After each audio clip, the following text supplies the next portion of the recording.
สวัสดีวันนี้เราจะมาแนะนำการนำใช้แอปบัญชีดอลลาร์ซึ่งเป็นแอปที่สามารถติดตามรายรับรายจ่ายการลงทุนบัญชีและการออกใบบิณฑกรมูลค่าเพิ่มผ่านแอปมือถือของพวกเขา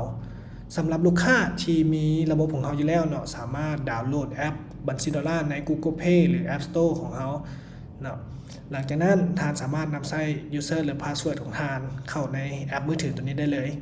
สำหรับลูกค้าใหม่ที่ยังบ่ทันเคยลงทะเบียนหรือบ่เคยนำใช้ระบบของเขาแม่นทานจะต้องได้ลงทะเบียนนำใช้ระบบบัญชีดอลลาร์ตัวนี้ก่อนภายหลังทานลงทะเบียนสำเร็จแล้วเนาะทานสามารถดาวน์โหลดแอปมือถือตัวนี้ได้เลยแล้วมานำใช้แอปมือถือของเขาวันนี้เราจะมาแนะนำการเข้าระบบ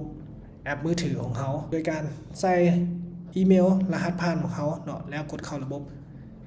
หลังจากนั้นเรากดเลือกบริษัทของเขาแล้วระบบจะส่งรหัส OTP เข้าไปในเบอร์โทรของเขาภายหลังเขาใส่รหัส OTP แล้วเขากดตกลงแล้วเขาก็จะเข้าสู่หน้าระบบของแอปบัญชีดอลลาร์ตัวนี้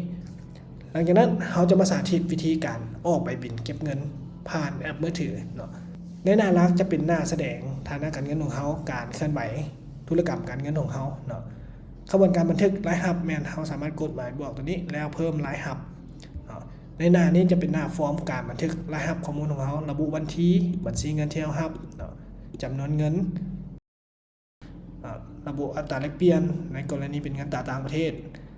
เลือกประเภทการขายสินค้าหรือว่าบริการของเขาเนาะใส่ข้อมูลรายละเอียดต่างๆเข้าไปเลือกข้อมูลลูกค้าของเขาเลือกประเภทอากรระบุหมายเหตุต่างๆเนาะหลังจากนั้นหรือสามารถแนบเอกสารต่างๆเข้าไปได้เนาะหลังจากนั้นเขากดบันทึก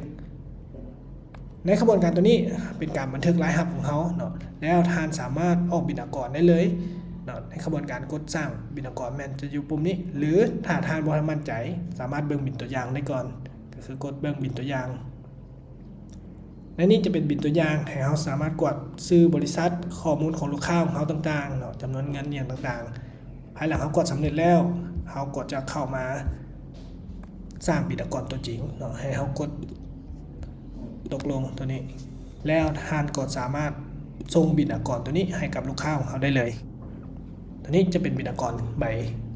ตัวจริงเนาะที่เขาสามารถส่งให้ลูกค้าได้ภายหลังที่เขาบันทึกข้อมูลสำเร็จแล้วเนาะระบบก็จะดึงข้อมูลจาก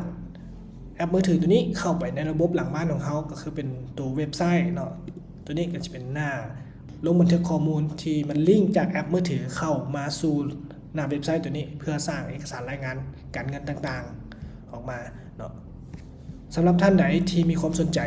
แอปบัญชีดอลลาร์ของพวกเขาแมนสามารถดาวน์โหลดหรือสแกน QR Code ตัวนี้ดาวน์โหลดได้เลยเจ้า